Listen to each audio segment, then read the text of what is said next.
Hola, ¿qué tal? Bienvenidos al 17º coloquio de Africanías que estamos celebrando como cada año en el marco de la Feria Internacional del Libro del Instituto Nacional de Antropología e Historia. Esta vez está cumpliendo su 32ª edición.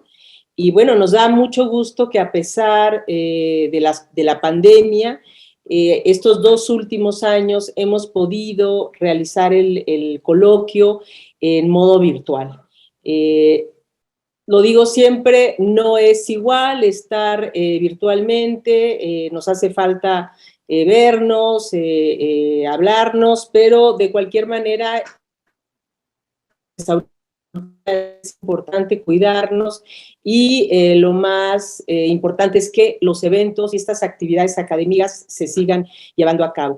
Este año dedicamos el coloquio de Africanías a las conmemoraciones que estamos celebrando por 1521, las conquistas, las guerras de conquistas, y por otra parte, 1821, la consumación de la independencia. Entonces vamos a comenzar justo con una mesa de lujo que ha organizado Gabriela Iturralde, integrante del Programa Nacional de Investigación Afrodescendientes y Diversidad Cultural del INAH, y en el cual están tres doctores de primera línea que Gabriela va a presentar. Les agradezco mucho a Cintia, a Tere y a Jesús que hayan aceptado.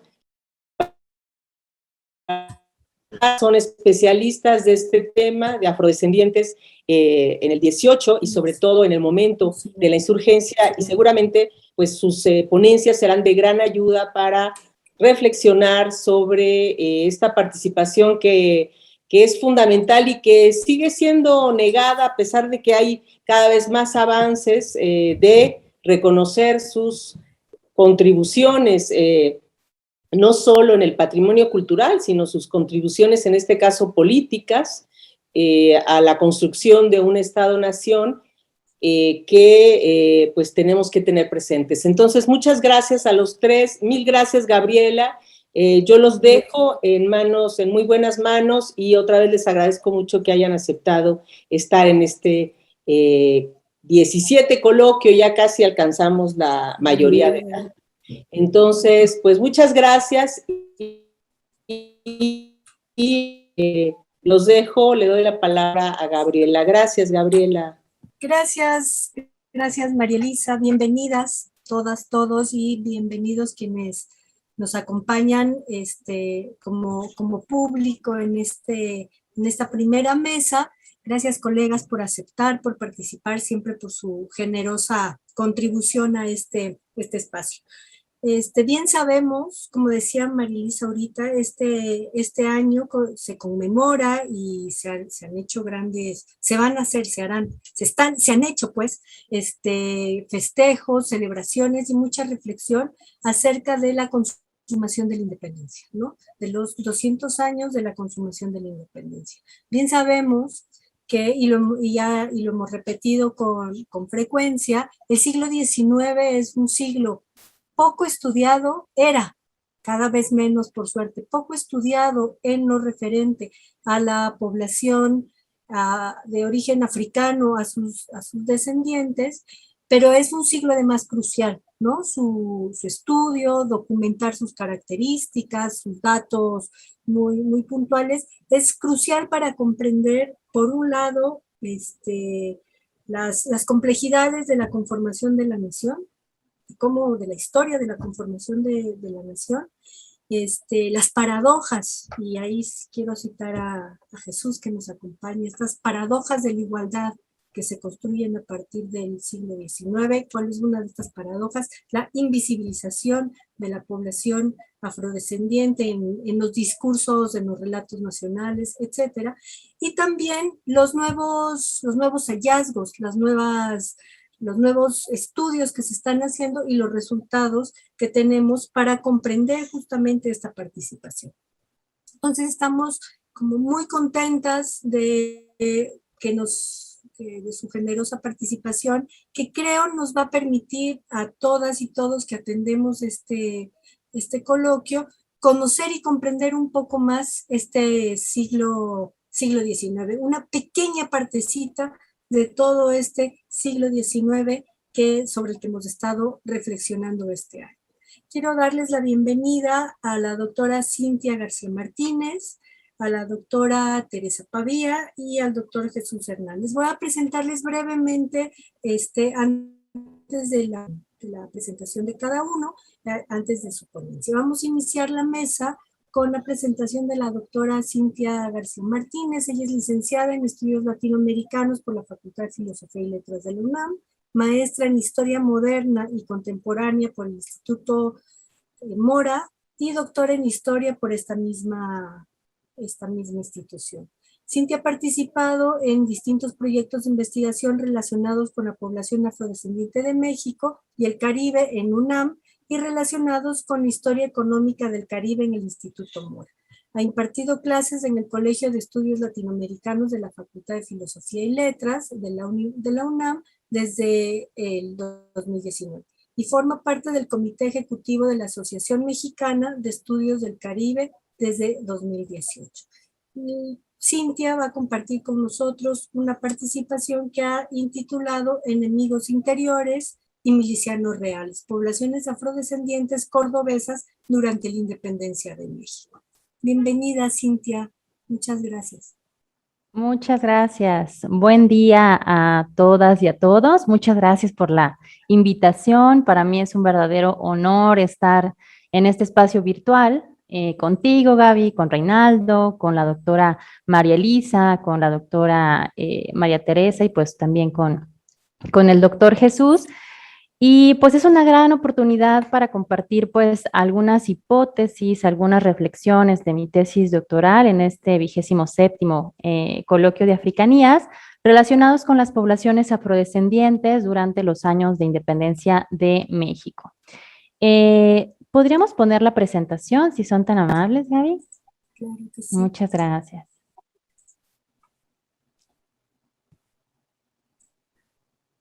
Ahorita un momentito. Bueno, pues inicio para aprovechar el tiempo. Muchas gracias. Pues bueno, el estudio de este periodo tiene sus retos. Si podemos poner la siguiente. Por un lado está pues la escasez y la dispersión de las fuentes documentales para acercarnos a un grupo tan diverso como son las poblaciones afro-novohispanas. También está la tarea de complejizar y matizar pues estos relatos nacionalistas surgidos desde el siglo XIX, pero afortunadamente, como bien señalaba la doctora María Elisa y tú también, Gabriela, pues aumentó el interés académico e institucional, a mi parecer también influido por las conmemoraciones del bicentenario del inicio de la independencia de México. También me parece que hubo una renovación en los enfoques para analizar las fuentes y pues afortunadamente también pues han surgido valiosas investigaciones elaboradas pues por varios investigadores, de los cuales dos están aquí presentes, y también me gustaría mencionar pues a otras investigadoras e investigadores, ¿no? A María Camila Díaz, a Marco Antonio Pérez, a María Dolores Ballesteros, a Israel Ugalde, entre otros. Entonces, bueno, yo creo que el tema va por buen camino. Y bueno, pues en esta presentación les hablaré un poquito sobre la población afrodescendiente durante la Guerra de Independencia y las primeras décadas de México republicano, basándome en el estudio de caso de Córdoba. Principalmente los estudios o lo que yo les vengo a hablar parten de los archivos municipales, tanto de Córdoba como de Orizaba, así como en algunas fuentes regionales escritas en el siglo XIX y pues algunos estudios contemporáneos. Entonces, bueno, inicio dando algunos antecedentes. Bueno, desde las investigaciones pioneras de Gonzalo Aguirre Beltrán, pues sabemos que el trabajo esclavizado disminuyó desde mediados del siglo XVIII, sin embargo, pues en algunas regiones de los actuales estados de Morelos, de Guerrero, de Ciudad de México y de Veracruz, pues habían personas de ascendencia africana esclavizadas trabajando principalmente en actividades domésticas y en actividades agrícolas a principios del siglo XIX. Una de las regiones que continuó empleando personas esclavizadas hasta mínimo 1829 fue la Villa de Córdoba en la Intendencia de Veracruz. Por ello, me parece que es una región que nos permite pues, observar la participación de las poblaciones tanto esclavizadas como libres durante los años de guerra y durante los años de consolidación de la nación mexicana. La presencia de esta población en esta región, pues de manera muy sucinta, pues se remonta a finales del siglo XVI, pues en las faldas de la Sierra Madre Oriental, donde se fundaron los asentamientos de Huatusco, de Córdoba y de Orizaba. Digamos que esta región sirvió de refugio para personas esclavizadas que huyeron de las comunidades circunvecinas, como pues fue el caso de Yanga, que seguramente muchas y muchos de ustedes habrán escuchado, ¿no? Que se estima que huyó en 1570, que funda comunidades cimarronas y que tras varias décadas de resistencia, de enfrentamientos armados y de negociaciones, pues lograron que el gobierno virreinal lo reconociera como vasallos libres y les brindara un territorio donde fundaron el pueblo de San Lorenzo de Cerralbo, más o menos de 1631 a 1635. Y bueno, este asentamiento queda supeditado administrativamente a la Villa de Córdoba, que se había fundado apenas 17 años antes, bajo el argumento de que los cimarrones y otras gentes de mal vivir, como se anunciaba en la época, pues asaltaban las caravanas y las recuas que transitaban del puerto de Veracruz a Orizaba y bueno, por esta razón, el virrey Diego Fernández de Córdoba accede a la petición de los vecinos de Huatusco y funda la Villa de Córdoba en 1618. Ahora bien, el arribo ya sistemático de personas de ascendencia africana a esta región, es decir, ya de manera constante, de manera sostenida, pues se debió principalmente a la producción azucarera que tuvo su periodo de auge a finales del siglo XVII y durante la primera mitad del siglo XVIII, lo cual digamos que coincide con el periodo más elevado de compra de personas esclavizadas en Córdoba, que fue más o menos de 1690 a 1715, según los estudios de Adriana Naveda. ¿Podrían pasar la siguiente, por favor? Aquí les puse como una cronología, ¿no? Más o menos para que sirva como un poco de contexto de los acontecimientos regionales del siglo XVI al siglo XVIII. Pero bueno, además de estas poblaciones esclavizadas, digamos que las fuentes documentales también nos muestran que durante la segunda mitad del siglo XVIII, la población afrodescendiente libre aumentó. Entonces, observamos a negros libres, observamos a pardos y a mulatos dedicados a la producción de tabaco y a la arriería. También los encontramos desempeñando pues algunas actividades remuneradas como leñeros, carpinteros, encargados de haciendas o de ranchos, madereros, panaderos, vaqueros, zapateros y tejeros. Y también encontramos afrodescendientes libres trabajando en las haciendas y en los ranchos como porteros, como caldereros, cañeros, mayorales y purgadores. Y también otra importante actividad desarrollada por los libres fue la milicia. ¿Podemos pasar a la siguiente, por favor? Bueno, aquí les puse una imagen, ¿no? De los batallones de pardos de Guadalajara, que es una imagen también bastante conocida, y pues así las actividades. Bueno, estas actividades yo las recupero de un padrón de negros libres, es una matrícula de tributarios en donde aparecen estas ocupaciones.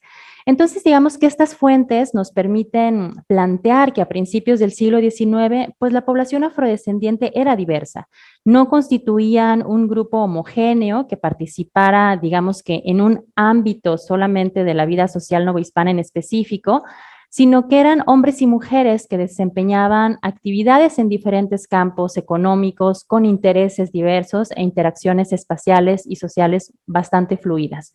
Entonces, bueno, una vez que tenemos este panorama, ahora sí nos centraremos en la población afro que aún permanecía esclavizada.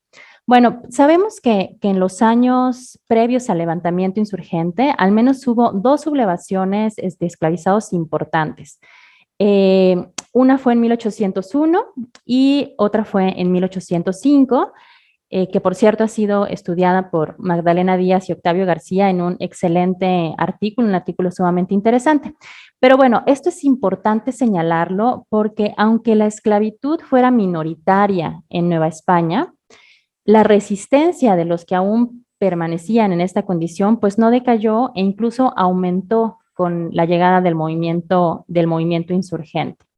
Si quieres, Gaby, podemos dejar de compartir y al final ya ponemos solamente la parte de las conclusiones. Muchas gracias.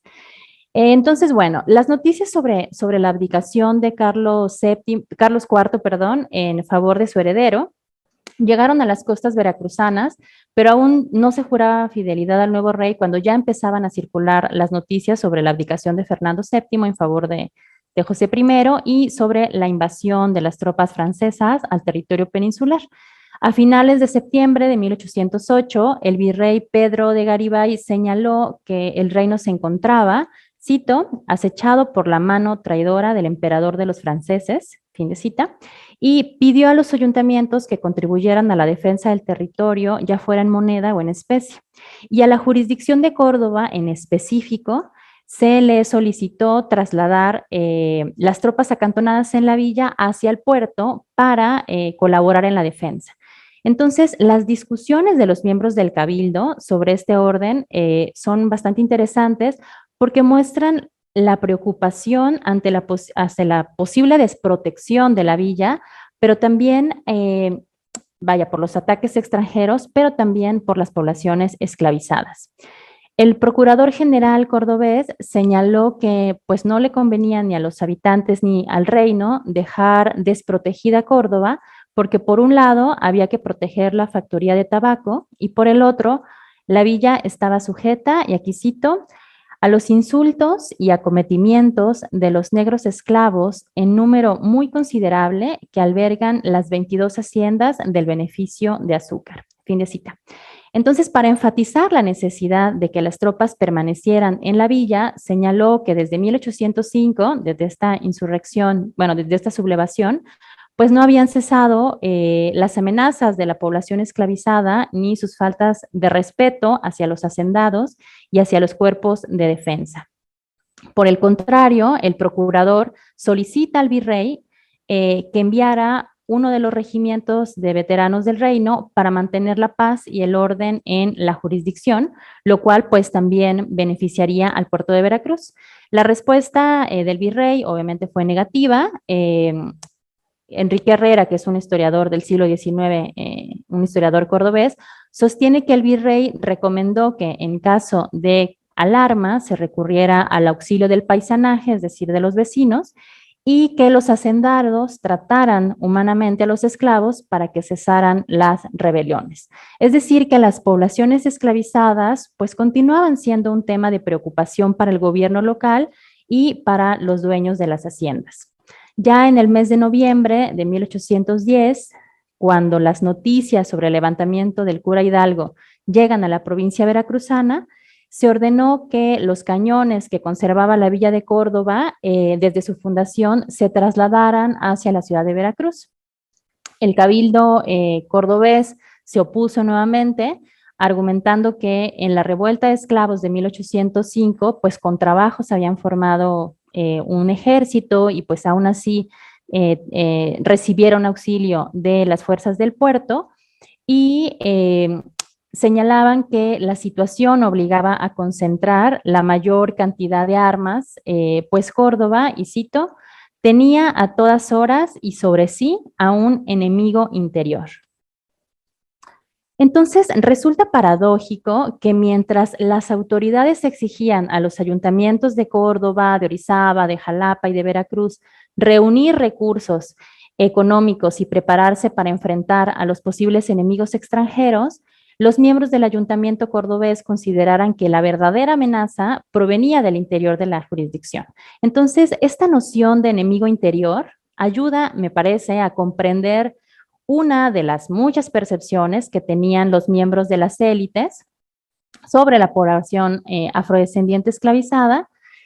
Para ellos, digamos que era un grupo amenazante, opositor a sus intereses, pero digamos que desde nuestros ojos del siglo XXI también podemos ver pues que eran agentes que permanecían activos luchando por obtener su libertad. Estos temores de las autoridades cordobesas pues obviamente aumentaron al enterarse que el levantamiento encabezado por Hidalgo pues había sumado adherentes en el Bajío y pues que también había sumado adherentes en las costas del Pacífico.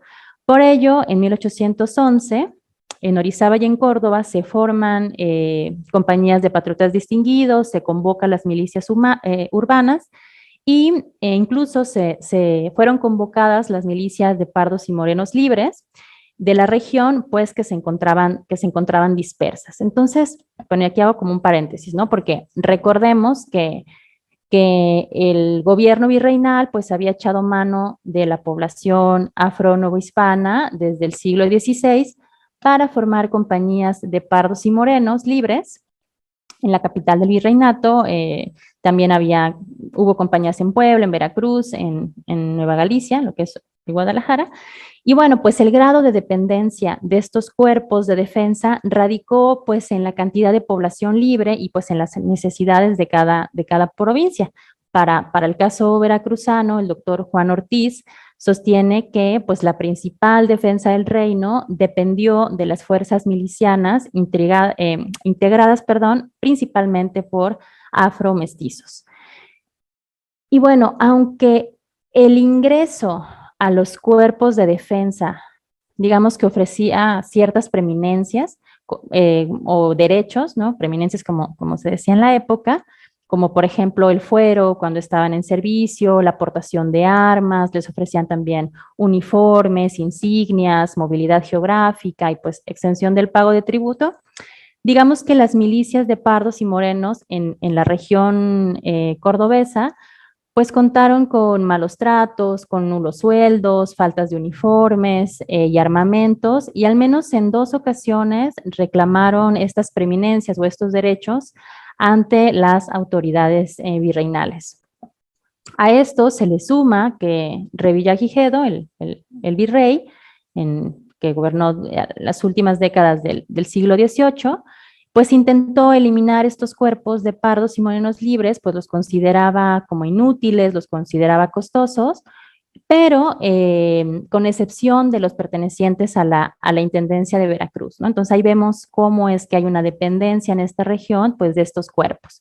Por esta razón, pues digamos que la población catalogada, clasificada como parda, continuó alimentando las reservas de los ejércitos durante los últimos años del siglo XVIII y los primeros años del siglo XIX. Sin embargo, digamos que las dificultades continuaron, ¿no? Porque digamos que para consolidar estos cuerpos de defensa, ya fueran las milicias de pardos y morenos libres o los ejércitos regulares, digamos que las dificultades radicaban en la carencia de recursos económicos para mantenerlas y por consiguiente también en la poca participación de la población. Entonces, otra dificultad también radicó en la falta de, digamos que de personal adecuado, ¿no? Adecuado entre comillas, para reemplazar a los oficiales del regimiento de infantería, por ejemplo, ¿no? De las 3 villas, ese regimiento se encontraba acantonado en la villa de Córdoba en 1809 y el argumento que dan es que, y aquí cito, por más méritos que demostrasen, no podían ser oficiales, el primero por ser mulato y cuya clase le impide el alternar con la oficialidad del ejército y el segundo por tener más de 60 años. Entonces, vemos cómo hay una serie también de trabas, ¿no? Para acceder a los altos mandos, ¿no? Eso es importante tenerlo en cuenta. Entonces, bueno, pues ahora paso a hablarles un poquito sobre las sublevaciones de los esclavizados. Bueno, pues aunque no se han encontrado hasta el momento documentos que demuestren la circulación de los bandos de Hidalgo y de Morelos sobre la abolición de la esclavitud, sobre la abolición de los tributos y de los privilegios que gozaban los españoles, pues sí es muy posible que los rumores sobre ellos llegaran pues a oídos de los sectores populares y de las autoridades. Tanto Córdoba como Orizaba, digamos que representaban un territorio geoestratégico y de valor económico, porque por un lado, pues estaban los caudales derivados de la producción azucarera y del monopolio del tabaco, y por el otro, pues eran lugares claves, digamos que para el control de los caminos que conectaban la Ciudad de México con Jalapa, con el puerto de Veracruz. Entonces, al acercarse los insurgentes, los llamados pueblos de indios y las poblaciones esclavizadas en las haciendas azucareras se sublevaron. Y de esto tenemos pocos testimonios, pero existen. Como por ejemplo el del sacerdote de Quimixtlán, José Mariano Rosado, quien relató en una correspondencia que luego de que los insurgentes pasaran por este pueblo, había rumores de que se habían reunido con los negros de 11 trapiches que se habían levantado en Córdoba y en Orizaba. En efecto, en el 6 de marzo de 1812, se advirtió sobre el estado de amenaza en el que se encontraba Córdoba, y cito, por haberse sublevado las esclavonías de los trapiches y no contar con suficientes fuerzas para combatirlas. Entonces, estos levantamientos pues causan tensiones entre los tenientes realistas, quienes decían pues no darse abasto para apaciguar las sublevaciones en los trapiches y además pues enviar refuerzos a otras regiones como Tehuacán, que en ese momento pues se requería apoyo militar para contener a los insurgentes. Otro testimonio es, en este caso, es el de un cura que en 1826 escribe un relato sobre los años de la guerra en esta región. Relata que el insurgente Francisco Severiano Gómez entró disfrazado en las haciendas del curato de San Juan de la Punta para inquietar a los esclavos, quienes aprisionaron al dueño y a sus 2 hijos, pues con la finalidad de matarlos al día siguiente en el trapiche del potrero. Los soldados realistas, cordobeses, lo impidieron y pasan por armas a Francisco Severiano Gómez y a José Albino, que es clasificado como negro. Sus cuerpos fueron repartidos en las fincas para, cito, escarmiento de los esclavos. Entonces, bueno, vemos cómo estos testimonios, ¿no? Nos empiezan a hablar sobre estas poblaciones y también hay indicios sobre insurrecciones en otras haciendas, en San Francisco, en Palmillas, en los trapiches de Guadalupe y San Nicolás, así como fugas de esclavizados de las haciendas de Concepción, de Estanzuela, ¿no? Sin embargo, también hay que decir que pues la documentación, digamos que no ofrece pormenores acerca de las características de cada una de estas sublevaciones, ¿no? Los relatos suelen ser confusos, los relatos de pronto son a veces hasta contradictorios, probablemente pues porque las guerras producen este tipo de relatos, ¿no? Y también hay que decir que a pesar del paso insurgente por estas haciendas, algunas conservaron también personas esclavizadas, ¿no? Tenemos testimonios, pues sí, de algunas que, como de San Francisco de Paula, de San Miguel y Santiago, de Concepción. Entonces, bueno, pues digamos que estos testimonios nos permiten sostener que aunque es posible que la población afrodescendiente pues sí se haya sumado a las filas insurgentes, hasta el momento no se han encontrado pruebas de que hayan permanecido en el movimiento, ¿no? Lo que las fuentes muestran es que el llamado a la insurrección pues fue una coyuntura que en esta región le permitió a las personas esclavizadas luchar por su liberación. Y bueno, luego del fin de la guerra y la consolidación de la independencia, ¿qué sabemos sobre estas poblaciones? Ya después de que se empieza a consolidar el proyecto de nación. Bueno, pues hasta el momento digamos que la información es poca por varias razones, ¿no? Recordemos que se abolieron las denominaciones coloniales en el 22, los registros de la población esclavizada pues disminuyen y finalmente pues hay como mencionaba al principio de la presentación, pues hay un desdén historiográfico desde el siglo XIX, pero aún así contamos con algunos vestigios, algunos rastros. En primer lugar, pues el texto constitucional de Veracruz, el de 1825, señaló que todo veracruzano nacía libre, aunque sus padres hubieran sido esclavos. Es decir, que no se liberó a los esclavos, pero sí se liberó a sus descendientes, probablemente pues con la finalidad de afectar mínimamente a los propietarios. A pesar de ello, cuando en 1829 el presidente Vicente Guerrero emite este decreto de abolición de la esclavitud, los propietarios cordobeses se quejan, ¿no? Y bueno, sabemos esto gracias a un documento encontrado por María Camila Díaz, en el que los propietarios solicitaron que se les eximiera de la ley con el argumento de que al aplicarse, pues llevaría a la ruina a las 22 haciendas e ingenios en donde pues aún trabajaban personas esclavizadas y que la indemnización seguramente pues no les iba a llegar porque había muy pocos recursos, lo cual pues indica que durante el periodo republicano continuaban empleándose esclavizados en Córdoba y que el tema de la abolición de la esclavitud pues continuaba causando disgustos. Para finalizar, me gustaría compartirles un documento más que me parece que es muy interesante. Se trata de otra solicitud de los hacendados cordobeses, pero en esta se suman los hacendados de Orizaba, y esta es realizada en 1836. En este documento, los propietarios sostienen que su región poseía gran riqueza territorial, pero que el atraso de la agricultura, la industria y las artes se debía a la falta de mano de obra y al abandono, por lo cual solicitan al gobierno de México que les fueran enviados los esclavos que resultaban liberados de la guerra en contra de los extranjeros asentados en Texas.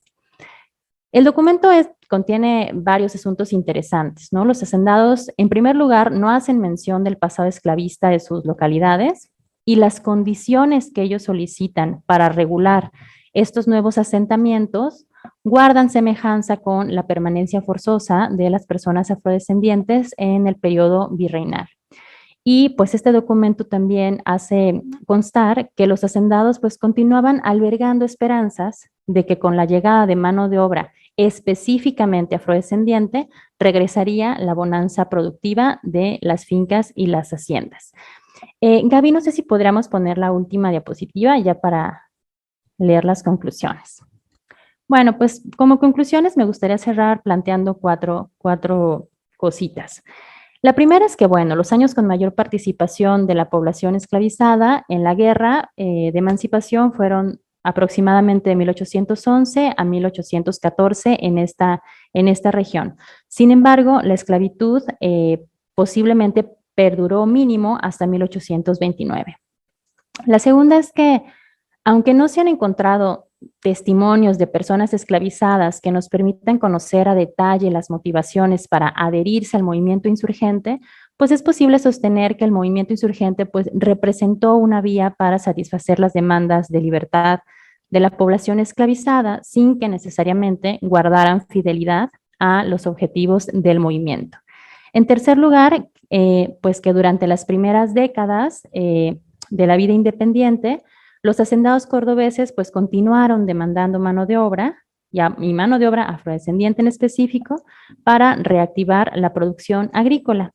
Y finalmente, pues la invisibilización histórica de las poblaciones afrodescendientes durante este periodo pues no significa que no participaran o que hayan desaparecido o que ya estuvieran integradas. La invisibilización pues es una justificación, me parece más, para continuar investigando sobre nuestro pasado. Muchas gracias. Muchas gracias, Cintia, por esta entrada que me parece que es muy interesante, ¿no? Conocer las características y las especificidades justamente ligadas a una región del país, una región con una enorme dinámica comercial y con una participación de personas africanas y afrodescendientes desde su formación más temprana, ¿no? Y muy vinculadas a los procesos económicos en el país.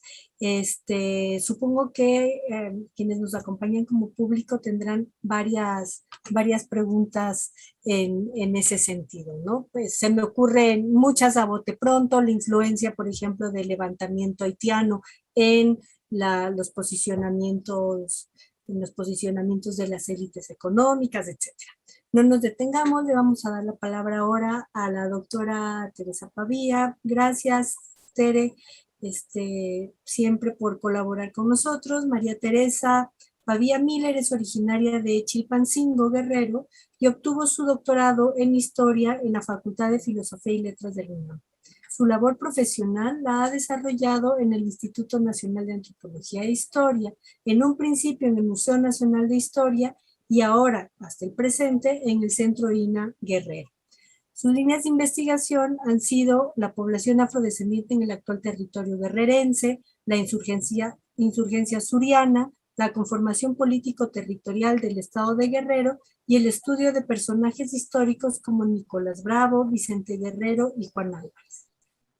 La doctora Pavía es responsable del proyecto Memoria Escrita y Estudios de la Población Suriana, en el que ha inventariado y digitalizado acervos documentales guerrerenses. Nos comparte hoy una presentación a la que ha titulado Fuertes, resueltos y diestros con las armas, los afrodescendientes surianos en la insurgencia y la consumación de la independencia. Nos vamos ahora al otro lado a la otra costa de la República.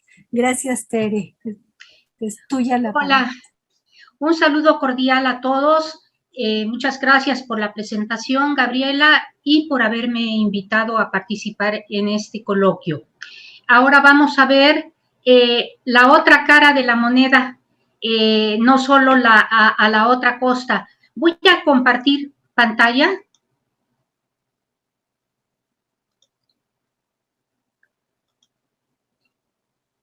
No sé si la ven, pero ya inició.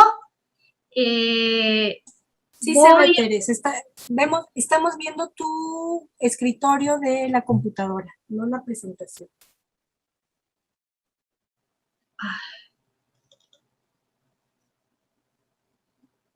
Ahí está. Bueno, voy a iniciar esta plática con una frase de Lucas Alamán que me gusta mucho y que les voy a confesar he utilizado en muchas conferencias porque a mi parecer define de manera clara y concisa a los afrodescendientes surianos que se unieron a la lucha en contra del dominio español. Este autor, en su Historia de México, dijo sobre las tropas de José María Morelos y Pavón que no se trataba ahora de una muchedumbre de indios a pie, indisciplinados y desarmados, ni de hombres del campo a caballo fáciles de espantar con el estrago de la artillería. Exceptuando poca gente, agregó, eran todos negros y mulatos de la costa, hombres de resolución y fuerza, armados con fusiles y diestros en su manejo. Como se podrán dar cuenta, el título de esta plática se inspiró en esta frase de Alamán que, como trataré de ver a continuación, se confirma con otros datos históricos a los que me referiré.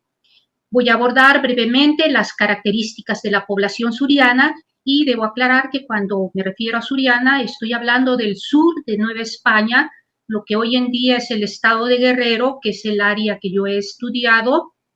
Vamos a ver algo de la población a fines del siglo XVIII, principios del XIX, las milicias novohispanas en ese mismo espacio y la conformación de las Fuerzas Armadas que encabezó Morelos. ¿Por qué? Porque considero que a la muerte del caudillo fueron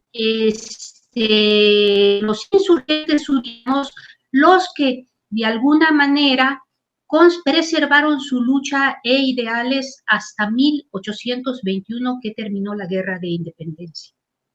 Bueno, respecto a la población, tenemos que diversos documentos, sobre todo los padrones de población que se levantaron a fines del siglo XVIII, muestran que cuando inició la insurgencia a principios del siglo XIX, el sur de Nueva España tenía un alto porcentaje de personas de origen africano.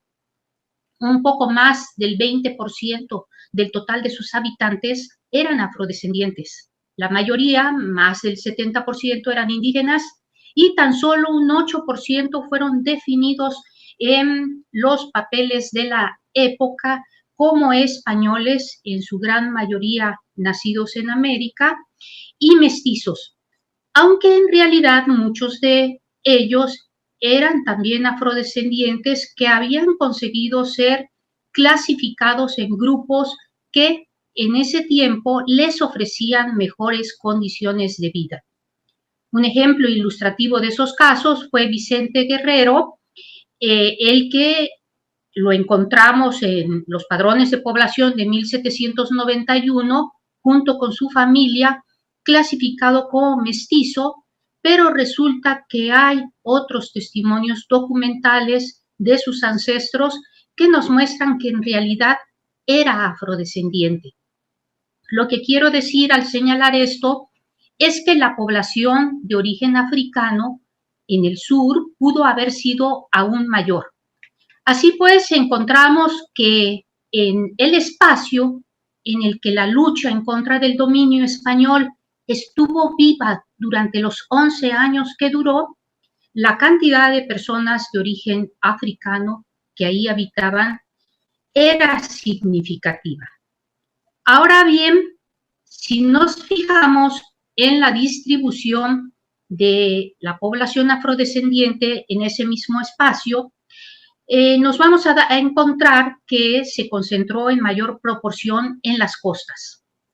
En la Costa Grande y Chica estaba prácticamente a la par con la indígena, mientras que en Acapulco era predominantemente de origen africano.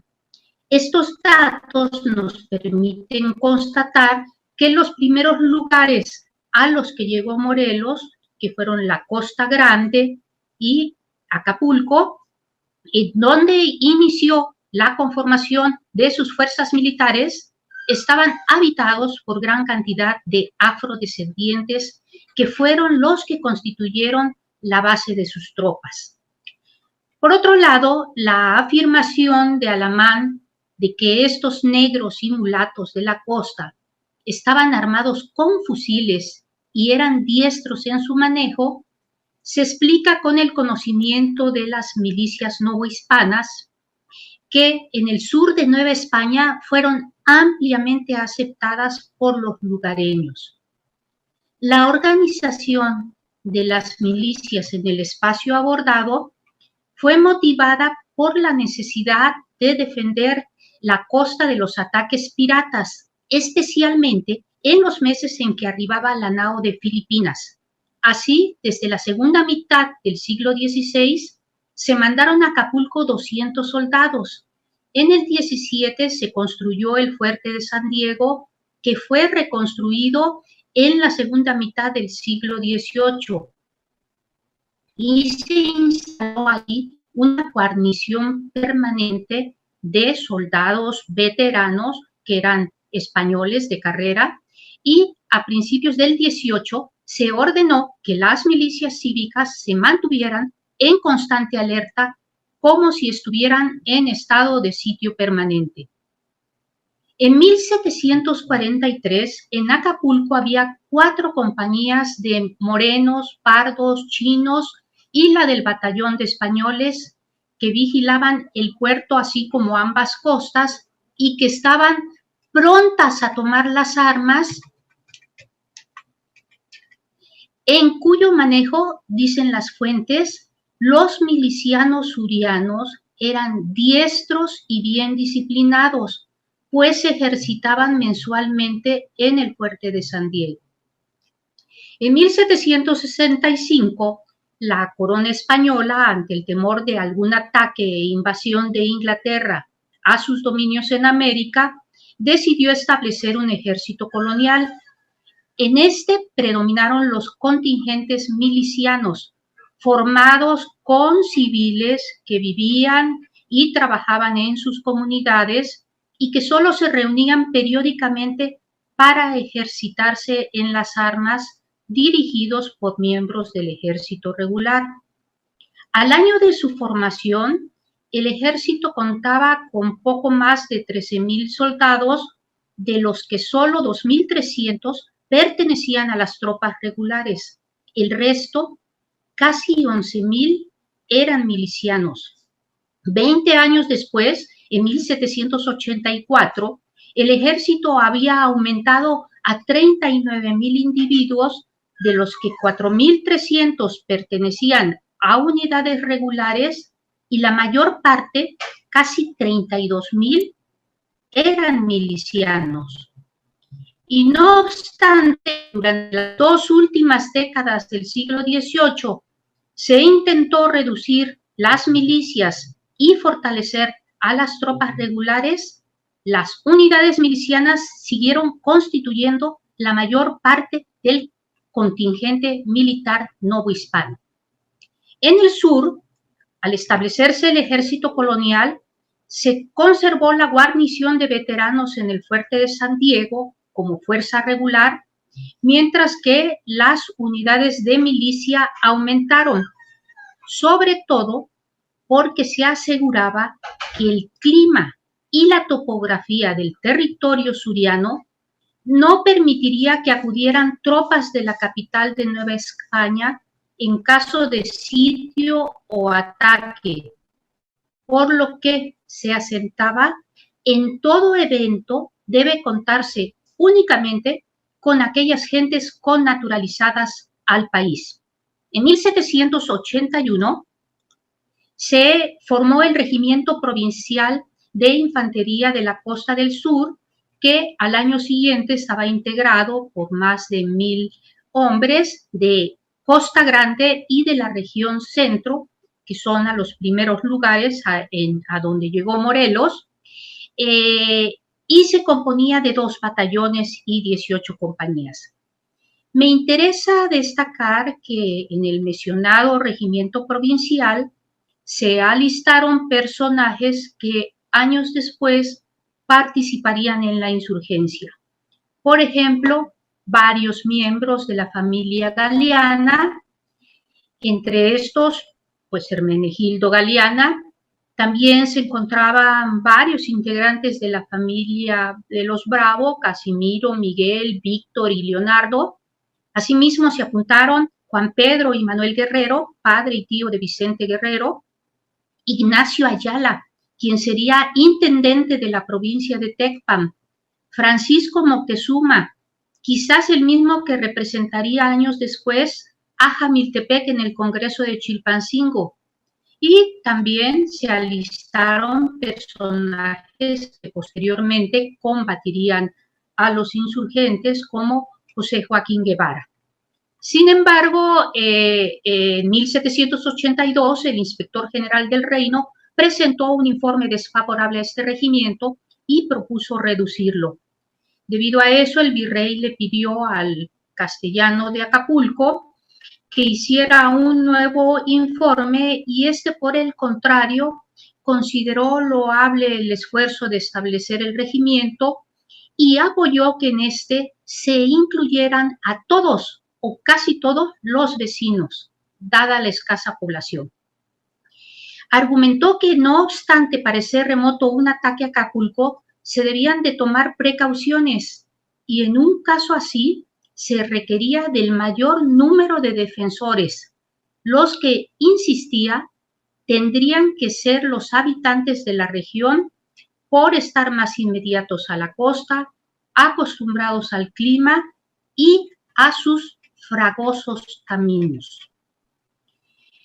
También propuso que dicho regimiento se transformara a compañías sueltas y que en lugar de provincial fuera urbano, lo que se aceptó y se llevó a cabo a partir de 1783.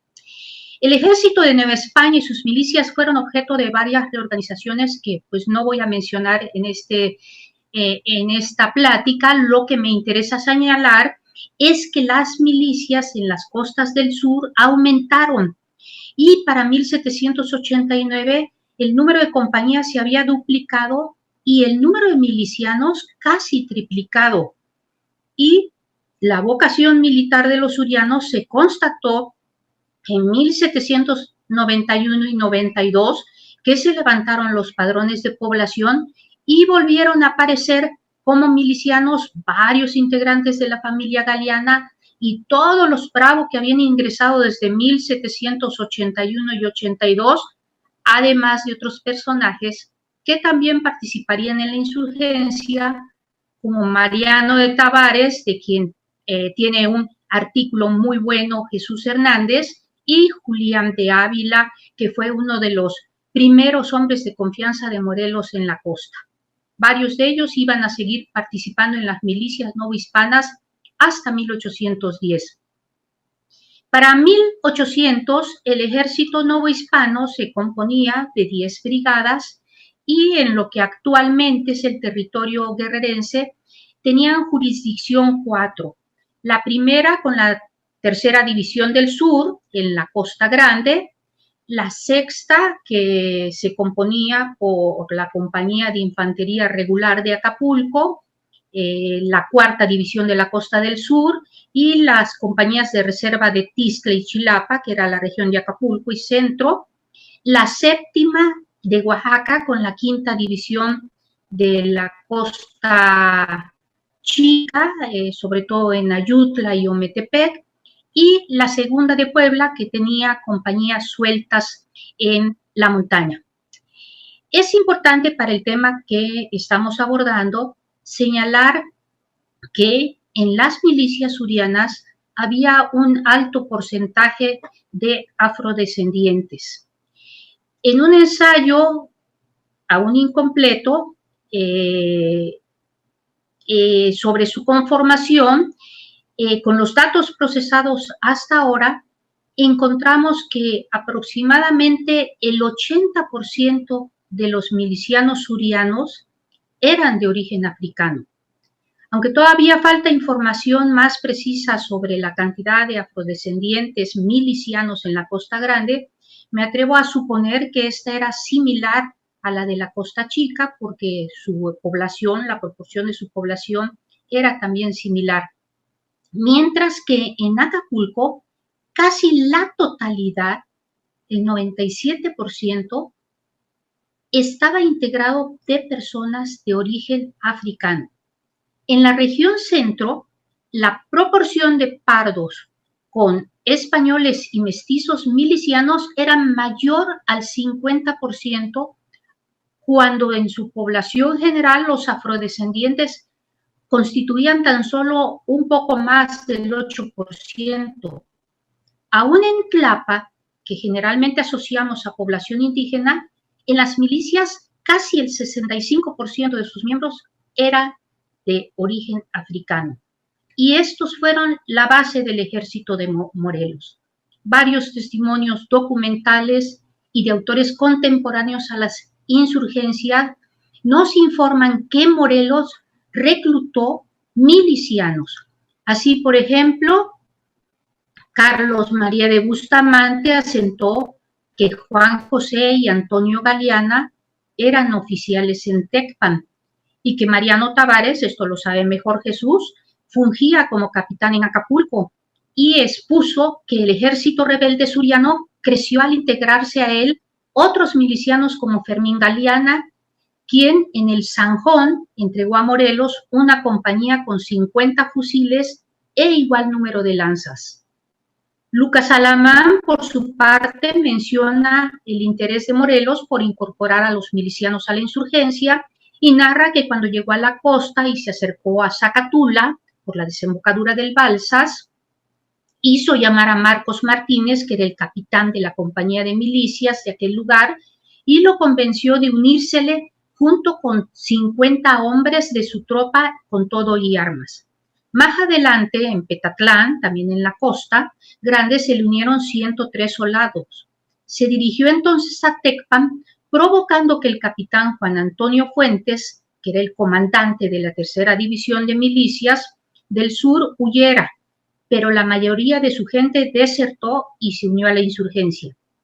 También, si comparamos la ruta que siguió Morelos desde fines de 1810, que llegó al sur hasta los últimos meses de 1811, podemos constatar que la formación de su ejército coincidió con su paso por los lugares en los que había compañías milicianas, la Costa Grande, Acapulco, y en el verano de 1811, entre Chilpancingo, Tizla y Chilapa, se ocupó de organizar, disciplinar y abastecer a sus tropas regulares, partió a principios de noviembre a Tlapa y ahí también hizo uso de las milicias que allí estaban. De esta manera, Morelos fue construyendo su ejército con hombres armados, con fusil, lanza, espada y flecha, que además contaban con cierto adiestramiento en la disciplina militar, en las armas y en montar a caballo. Así pues, las milicias fueron, sin proponérselo, una instancia en la que se prepararon militarmente los insurgentes que lucharon en contra del dominio español. La selección de los individuos más aptos y la formación de compañías serían aspectos que años después aprovecharían los insurgentes. Más aún, y también sin proponérselo, las milicias novohispanas sembraron entre sus integrantes cierto sentimiento de ciudadanía, de servir a un bien común, al armarse para la vigilancia y defensa de sus tierras, su gente y sus intereses. Las milicias cívicas fueron, dice Alfredo Ávila, el instrumento propuesto por el republicanismo clásico para resistir la tiranía, defender la res pública y encauzar la participación ciudadana. En el sur, la mayor parte de los milicianos eran afrodescendientes y fueron los que conformaron la base del ejército insurgente. Y varios de estos lucharon a lo largo de la insurgencia en contra del dominio español hasta 1821, que se consumó la independencia. Entre esos estuvieron Isidoro Montes de Oca, Juan Álvarez y Vicente Guerrero. Cuando Guerrero, el último jefe insurgente, e Iturbide, el comandante realista, establecieron correspondencia, la postura del suriano fue firme en dos asuntos: uno político, que era la independencia de América, y el otro social, que todos los americanos fueran iguales ante las leyes, con lo que se refería directamente a las personas de origen africano que habían sido excluidas en la Constitución de Cádiz. La igualdad legal de todas las castas no era una aspiración nueva en el sur, se remitía a los inicios de la insurgencia. Fue un anhelo muy sentido de los afrodescendientes surianos, reiterado en múltiples ocasiones por Morelos. Es muy probable que fuera una de las principales motivaciones para unirse a la rebelión en 1810 y también para terminar la guerra en 1821. Para las personas de origen africano implicaba varias cosas: la no esclavitud, aun cuando en el sur no era tan cuantiosa como lo era en Veracruz,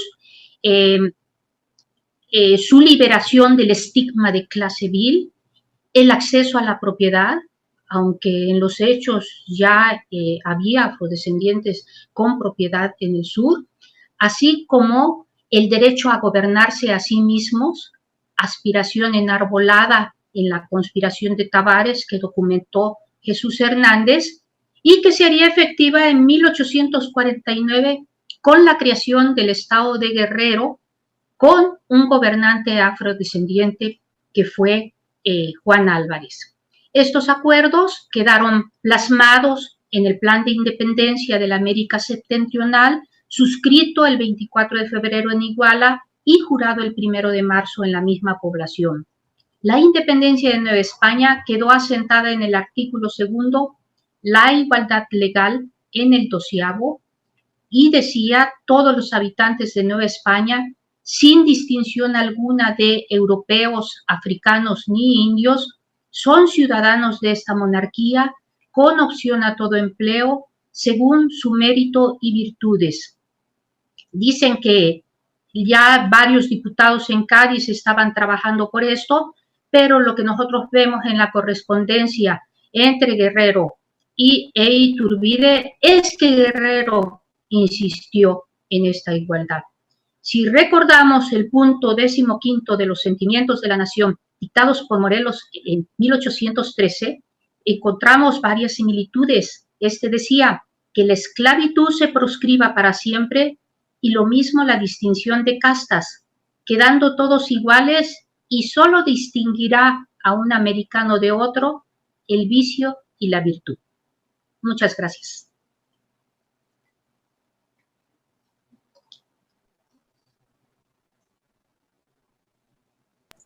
Muchísimas gracias, doctora Tere Pavía, por esta presentación que me parece fascinante, sobre todo puesta en contraste y puesta a la luz a la presentación anterior, ¿no? Y que nos abre un panorama de reflexión muy interesante respecto de cuáles son los factores, cuáles podrían ser los factores que nos explican una y otra posiciones, ¿no? De estas poblaciones, que son, como bien lo decías, la una cara y la otra cara de la moneda en un tiempo más o menos paralelo.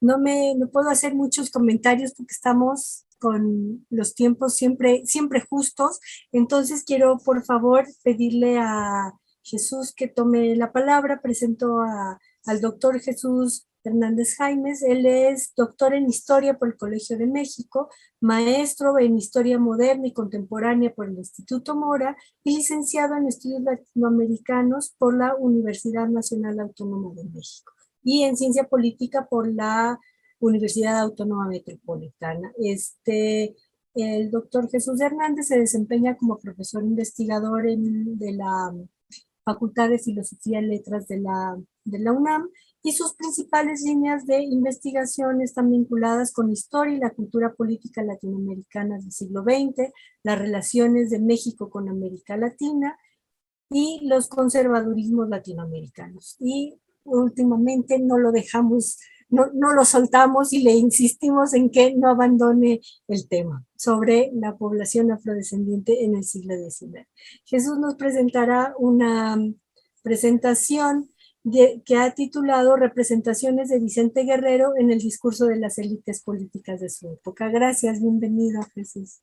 Sí, bueno, muchas gracias. Buena tarde a todas las personas que nos hacen el honor de escucharnos y de acompañarnos en esta ocasión. Gracias, por supuesto, a Gabriela Iturralde por la invitación a mantener vigente este tipo de espacios para seguir discutiendo temas, en efecto, de los que yo no puedo, aunque a veces lo intento, alejarme. Pero bueno, lo hago con mucho gusto. Voy a compartir con ustedes algunas reflexiones, resultado de una investigación en curso, que en efecto su realización pues, en gran medida es culpa de Gabriela, porque que no me deja huir de estos temas sobre afrodescendientes en las costas del actual estado de Guerrero, un tema al que yo dediqué pues algún tiempo, hace ya un buen rato. Bueno, lo que quiero presentarles es toda una discusión un poco de las representaciones de la imagen de Vicente Guerrero durante su época en vida, a la luz en gran medida o motivada esta reflexión mía por la reivindicación y la visibilidad que se le está dando a Vicente Guerrero actualmente. Vemos que en un contexto más amplio en que se pretende, por supuesto, visibilizar a la población afrodescendiente, reivindicar su papel histórico dentro de los movimientos sociales en la historia de México, lo cual me parece obviamente necesario, conveniente, justo, y obviamente también pues para tratar de ir pues erradicando de nuestra cultura, de nuestras prácticas sociales, pues cierto racismo y cierto desdén, no solo indiferencia, sino incluso desprecio también por la población de origen afrodescendiente que está en nosotros, que siempre ha estado, aunque a veces no queramos verla. Bueno, diré que en términos, voy a hacer un recuento histórico muy breve para entrar después al asunto de los discursos en torno a la imagen de Vicente Guerrero, y en parte también porque ya la doctora Pavía ha hablado un poco de la presencia de Vicente Guerrero. Hay que recordar que Vicente Guerrero, hasta donde sabemos, nace por ahí en 1782, tenemos ahí unos documentos sobre unas partidas de bautizo que Tere Pavía ha estado analizando y de cuya, digamos, legitimidad no está totalmente convencida. Bueno, entonces vamos a esperar a ver los resultados finales de esta investigación. Pero digamos, hasta este momento lo que sabemos, y como bien dijo la doctora Pavía, parece que Vicente Guerrero pudo haber sido un mestizo. En la partida de bautizo que conocemos, dice que su madre era española, que su padre era mestizo, pero es bastante probable, como bien ya acaba de notar la doctora Pavía, que haya tenido ascendencia afrodescendiente. No tendría absolutamente nada de extraño, sería perfectamente coherente con las prácticas parroquiales y de registro de la época. Pero no es la única razón para fundar esta presunción, sino que las descripciones físicas que tenemos de Vicente Guerrero de aquella época insisten en que era del tipo mulato, del tipo, digamos, afrodescendiente, su fenotipo, sus rasgos físicos, la cara, el pelo, era el propio de un afrodescendiente. Claro, seguramente también, pues como la inmensa mayoría de los habitantes de la Nueva España en aquella época, y particularmente los de las costas del sur, pues ya estuvieran bastante mezclados con indígenas. Aquí hay que recordar que el mestizaje que se da en aquellos años es predominantemente entre población afrodescendiente e indígena, más que con español indígena, como a veces se nos hace creer. Y aquí quisiera hacer un apunte rapidísimo, porque es un asunto que está en el espacio público en este momento. Numerosos colegas han insistido en la necesidad de que México se reconozca como indígena, o por lo menos más indígena de lo que históricamente hemos estado dispuestos a reconocer. ¿Sí? Se insiste en que detrás del discurso del mestizaje, en realidad hay un proceso de desindigenización, ¿sí? Indígenas que fueron forzados a pasar como mestizos, abandonando su lengua, sus prácticas, perdiendo y desvinculándose de la práctica comunitaria. Yo creo que en lo general es cierto esta apreciación, pero yo le haría un matiz. Sí, detrás, digamos, de este supuesto, esta presencia indígena, sin duda negable, también hay que prestar atención a la presencia ahí de la ascendencia de los afrodescendientes. Este mestizaje entre pieles morenas, pues obviamente no es tan visible, es más difícil, es más fácil que se diluya. La doctora Badía acaba de aludir a una realidad ya probada documentalmente. En la región de Tlapa, la parte oriental del estado de Guerrero, se asume actualmente que es un nicho indígena de tlapanecos, vemos como coloquialmente mepás, mixtecos, es decir, nazavi, o musgos. Sin embargo, como ella acaba de hacer notar, las milicias de esa zona eran fundamentalmente afrodescendientes. Y si vemos padrones de estos supuestos pueblos muy indígenas, vamos a encontrar una presencia importante de población afrodescendiente que actualmente se ha diluido dentro de la indigenidad, si me permiten esa expresión. Pero eso no es solo en Guerrero, lo encontramos en Oaxaca. Las investigaciones de Mayra Córdoba han mostrado que en la Sierra Alta de Oaxaca, donde actualmente asumimos que son comunidades, digamos, entre comillas, muy indígenas, también hubo población afrodescendiente. Entonces, hay que ir matizando esta apreciación, que sin duda está bien intencionada y tiene mucha razón, pero vale la pena observarla. Entonces, Vicente Guerrero, en aquella época, pues su aspecto físico, bien lo encuadra como afrodescendiente, pero pues sin duda era ya el resultado de la confluencia de todas estas mezclas de la cultura y de la etnia indígena náhuatl que habitaba en esa región. Sabemos de buena fuente, por testimonios, que Vicente Guerrero hablaba náhuatl. Lo dice Manuel Altamirano, su paisano posterior. Claro, alguien podría poner en duda el testimonio de Manuel Altamirano, en tanto que publicó su texto ya en la década de 1860, ¿sí? Y está basado en gran medida en memorias, en recuerdos de ancianos de Tixla, de su pueblo.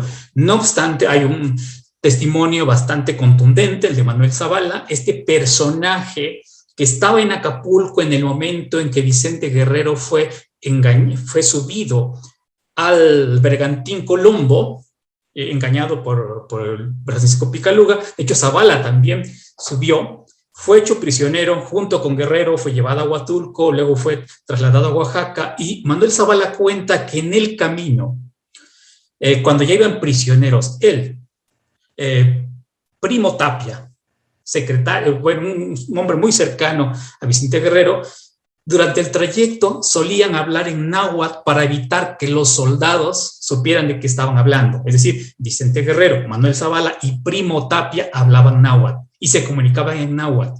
Es decir, entonces ya estos testimonios dan cuenta de que Vicente Guerrero, en efecto, ¿sí?, hablaba náhuatl. También tenemos informes de que algunas de las hojas sueltas que publicó durante su etapa guerrillera entre 1815 y 1820 fueron escritas en náhuatl. No sabemos si de su puño y letra, pero sin duda, obviamente estaban dirigidas a esas comunidades, ¿sí? Y en tanto que él lo hablaba también. Esto es muy importante. Entonces, sí, es un afrodescendiente, pero que también representa los intereses indígenas, tal como voy a tratar de mostrar en los minutos que siguen. Ahora, que enarboló la causa afrodescendiente y particularmente la demanda más sentida de todas, el de la igualdad jurídica, no hay duda, ¿sí? Como bien ya mostró la doctora Bavía, es una demanda que va a estar en la agenda insurgente encabezada desde el origen por Hidalgo, por Morelos, fin de la esclavitud, se va a plasmar en los sentimientos de la nación, pero antes ya en algunos manifiestos, en algunos decretos, tanto de Hidalgo como de Morelos.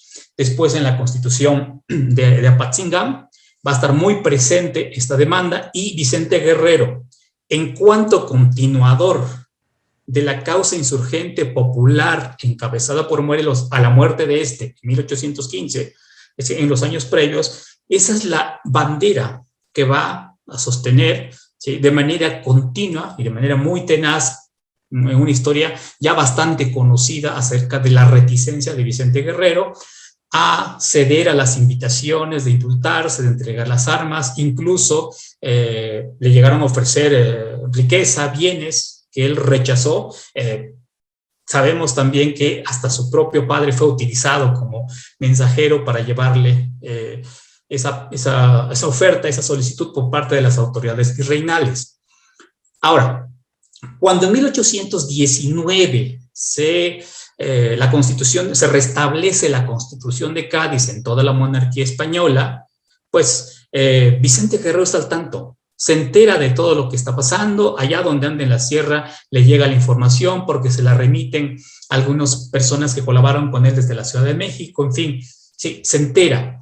Sí, una prueba de ello, ¿sí?, o algo que sugiere esto, pues está en no sugiere, lo prueba, está en la correspondencia con Iturbide. Ahí se toca el asunto de manera muy clara, ¿sí? Hay que recordar que cuando Iturbide es nombrado comandante o responsable militar para combatir a Guerrero a fines de 1820, se pone en contacto con Vicente Guerrero, y uno de los argumentos que le presenta es: oiga, general Vicente Guerrero, ya se restableció la Constitución, se ha instaurado la igualdad, ya no hay razón para pelear, podemos llegar a un acuerdo. Vicente Guerrero no cede, dice: mientras no se reconozca la igualdad jurídica, es decir, de los afrodescendientes, y la independencia, por supuesto, es decir, mientras no se reconozca la independencia, no va a entregar las armas, la independencia no es negociable.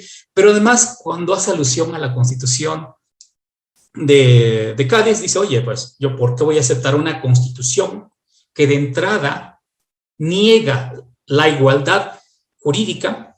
Pero no solo eso, también la nacionalidad y la ciudadanía a la población afrodescendiente. Eso está establecido en la Constitución de Cádiz, en su artículo 22, ¿sí?, en las cuales se dijo que los afrodescendientes libres, ¿sí?, no serían ciudadanos, ni siquiera nacionales españoles, ¿sí?, a menos, les deja ahí abierta una posibilidad, que a juicio de las Cortes realizaran servicios excepcionales a la patria española, o que tuvieran un talento muy especial, ¿sí?, en ese caso podrían conseguir la ciudadanía. Vicente Guerrero no podía aceptar esa Constitución de Cádiz, más allá de que, insisto, no podía aceptar ninguna propuesta que no considerara la independencia. Esto es de entrada. Entonces, de ahí que, sin duda, Iturbide tenía muy clara esta demanda de Vicente Guerrero. Ahora, si bien en el Plan de Iguala no se hace explícita esta demanda, yo creo que está sobreentendido en el artículo 12 del Plan de Iguala, el cual dice que todos los habitantes de él, sin otra distinción que su mérito y virtudes, que suena bastante a los sentimientos de la nación, ¿sí?, son ciudadanos idóneos para optar cualquier empleo, punto. Sí, sí, a pesar de que se trata de un enunciado general que no habla de manera específica de la esclavitud, es probable que tanto Iturbide como Guerrero asumieran que esta sería abolida en un futuro próximo. De hecho, en ese mismo año de 1821, en octubre, es decir, unos días después de firmada la independencia, y cuando se constituye la Junta Provisional Gubernativa, es decir, un órgano legislativo, legislativo provisional que acompañaría a la regencia encabezado por Iturbide, pues de inmediato se nombra una comisión, ¿sí?, para que elabore un dictamen tendiente a abolir la esclavitud. Ese dictamen, la Junta lo presenta el 24 de octubre, ya está terminado. En ese dictamen se recomendó reiterar la prohibición de introducir nuevas personas esclavizadas al territorio nacional, que en realidad eso ya estaba prohibido, y también sugirió ordenar que hijos e hijas de mujeres esclavizadas nacieran libres, ya es decir, la libertad de vientres, y que los propietarios acordaran con sus ayuntamientos los términos en que liberarían a sus esclavos y sus esclavas. Esa era la recomendación. No se pudo realizar, pues por la inestabilidad política, por la carga de trabajo que tuvo luego el primer Congreso Constituyente, que se va a establecer en febrero de 1822, y que luego va a ser disuelto en agosto de ese mismo año. Vienen los conflictos de Iturbide con el Congreso. Finalmente, a principios de 23, Iturbide tiene que abdicar, se convoca un nuevo Congreso Constituyente que tiene como tarea elaborar la Constitución. Luego viene el primer Congreso Constitucional en 1824. Es decir, en esas condiciones no hubo oportunidad de atender el tema de la esclavitud. Finalmente, en la Constitución de 1824, ¿sí?, ahí se consagran los derechos del hombre y del ciudadano, pero no se excluyó explícitamente la prohibición ni la abolición inmediata de la esclavitud. No porque no fuera importante, sino porque se consideró que era un asunto que competiría a las constituciones de los estados. Por lo tanto, había que esperar a que estos elaboraran sus constituciones y se ocuparan del asunto. Como sabemos, las constituciones de los estados se elaboraron entre 1824 y 1827. ¿Sí? Y ahí pues quedó asentada explícitamente la abolición de la esclavitud en las constituciones de los estados de Jalisco, de Nuevo León, de Tamaulipas, de Oaxaca, de Querétaro, en el estado de Occidente, así se llamaba originalmente, era la unión de Sonora y Sinaloa. Unos años después se separarían, en el estado de Chihuahua, en el de Durango, en el de Chiapas, aunque en casi todos estos se indicó que los propietarios recibirían del gobierno el pago del precio de sus esclavos y esclavas, ¿sí? Aquí estaba siempre de por medio la discusión de los derechos de los propietarios, si tenían o no el derecho a ser indemnizados. La postura, obviamente, mayoritaria y del sector de propietarios esclavotenientes, pues era que sí, era una demanda, por supuesto. Bueno, en los otros 10 estados, de los 19 que existían en ese momento, pues solo se prohibió el comercio de personas esclavas. Se dispuso que los hijos e hijas de las mujeres fueran libres, es decir, la libertad de vientres, y se insinuó que la abolición de la esclavitud. Aquí lo que hay que señalar es que esta diversidad y ambigüedad jurídica en las constituciones de los estados permitieron en la práctica, permitieron en los hechos, pues, la esclavitud por unos años más. Es decir, la esclavitud seguía siendo legal en tanto que no estaba prohibida explícitamente, toda vez que, de acuerdo a los procesos legislativos, una ley constitucional como las de los estados necesitaba contar con su ley secundaria, y es ahí donde se atoró todo el asunto. Entonces, de ahí que entre 1824 y 1829 ningún estado elabore la ley secundaria. Entonces, este vacío jurídico permite que persista la esclavitud, insisto, entre un limbo legal, digamos, es legal en tanto que no está prohibida explícitamente, Y entonces aquí entendemos la importancia de la decisión que tomó Vicente Guerrero en 1829, cuando, en uso de las facultades extraordinarias que el Congreso le concedió para enfrentar la invasión española, comandada por Isidro Barradas, en el norte de Veracruz y Tampico, decidió abolir la esclavitud en septiembre, el 15 de septiembre de 1829. ¿Sí? Un decreto presidencial, el Ejecutivo Federal, que tendría efectividad inmediata en todo el territorio nacional. Ahí, legalmente, jurídicamente, ahí se acaba la esclavitud. ¿Sí? De hecho, el artículo 1, pues solamente lo recuerdo, lo leo: queda abolida la esclavitud de la República. Son, por consiguiente, libres los que hasta hoy se habían considerado como esclavos. Cuando las circunstancias del erario lo permitan, se indemnizará a los propietarios de los esclavos en los términos que se dispusiera en la ley. Es importante porque es una manera de dar la vuelta a uno de los obstáculos, la oposición de los esclavotenientes, que querían ser indemnizados. Entonces, Jesús, Guerrero, ¿sí? tenemos que ir cerrando porque a la media se me acaba el tiempo y son Perfecto. 6:27. Perdón, disculpe, Sí. es un tirano el tiempo. Ya, lo sé, sí, sí. Bueno, rapidísimo. Entonces, ahora, las representaciones sobre Guerrero, los temores aquí emanan, digamos, Guerrero se convierte en objeto de disputa una vez que llega a la presidencia de la República, no antes.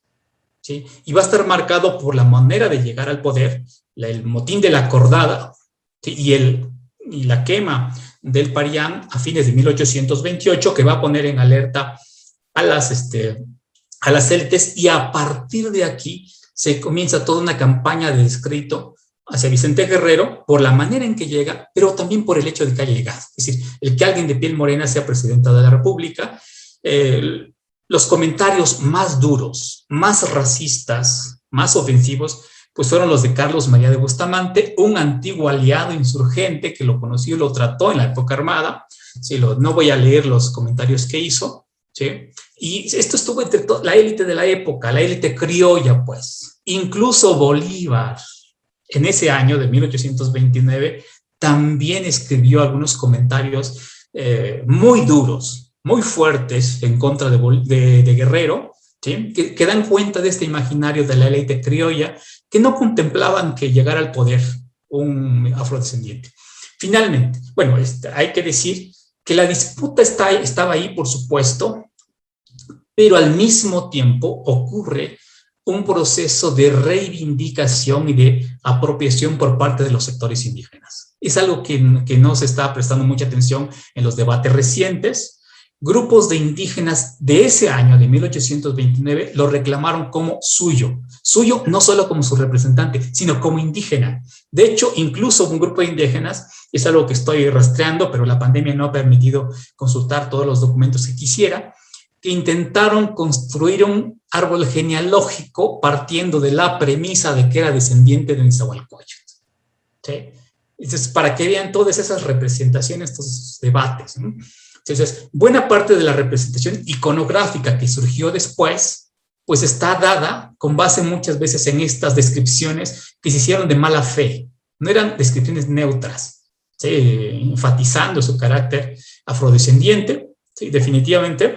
El primer retrato es de 1822, es una litografía, es elaborada por un francés, pero no sabemos si lo hizo teniendo a Guerrero enfrente o solo se lo imaginó. De hecho, ni siquiera sabemos el nombre del pintor francés, yo no lo sé, al menos, y si la hizo desde París o se la hizo desde México. Y luego ya a partir del siglo XIX tenemos otras representaciones, pero quiero destacar entonces que fue motivo también en ese momento de debate que los indígenas también lo sentían suyo. E incluso pues, lo pensaban hasta descendiente de Nezahualcóyotl, y es una representación que incluso ha sido recogida en algunos documentos, testimonios del siglo XX entre comunidades indígenas de la zona de Tixla, donde mediante ejercicios de memoria lo recuerdan a Guerrero y dicen que es indígena. De hecho, hay una tradición oral que hasta lo ponen en un pueblo, en una comisaría de Tixla, diciendo que ahí nació Vicente Guerrero, una comunidad que se llama Soquiapa, ¿no? Es historia oral finalmente, es de memoria, pero bueno, entonces no hay que perder también esta perspectiva de lo que significó Guerrero en esos años, sin negar, obviamente, la importancia que tiene para entender el papel histórico de los afrodescendientes en esa época. Muchas gracias. Gracias Jesús, qué pena, ya saben, siempre el tiempo es un tirano, pero me parece que se han quedado puestas sobre la mesa muchos aspectos que son muy enriquecedores para que sigamos esta conversación, ¿no? La conversación sobre la participación de afrodescendientes, que hoy llamamos afrodescendientes y que seguramente en sus textos se encuentran nombrados como negros, mulatos, pardos, ¿no? Incluso en los documentos del 19, ¿no? Pensando en lo que dice Bustamante, por ejemplo, sobre Guerrero, ¿no? Es una conversación que me parece nos da para mucho, nos da para que reflexionemos, para que pensemos y para que veamos. Me parecía que en esta última intervención queda sugerido, ¿no? Entre lo que decía Terry y también lo que decía Jesús, queda para reflexionar hasta qué punto hay una toma de conciencia a partir de la calidad de Guerrero y un compromiso, el empezar un compromiso político por la igualdad, qué implicaciones tiene y también cómo se entretejen los tiempos políticos con estos compromisos y con estas dificultades que luego arrastramos sin duda hasta ahora, ¿no? Y que poco a poco se van subsanando poco a poco. Tenemos que cerrar, les agradezco enormemente, les agradecemos siempre sus contribuciones, su trabajo, porque todas estas ideas están plasmadas en artículos, en libros, en tesis, que podemos todas y todos nosotros consultar y seguir enriqueciendo este diálogo. Muchas gracias por haber participado en esta mesa Afrodescendientes en la Independencia de México, que forma parte del 17º Coloquio de Africanías en la edición número 32 de la Feria Internacional del Libro de Antropología e Historia. Muchas gracias a todas y a todos.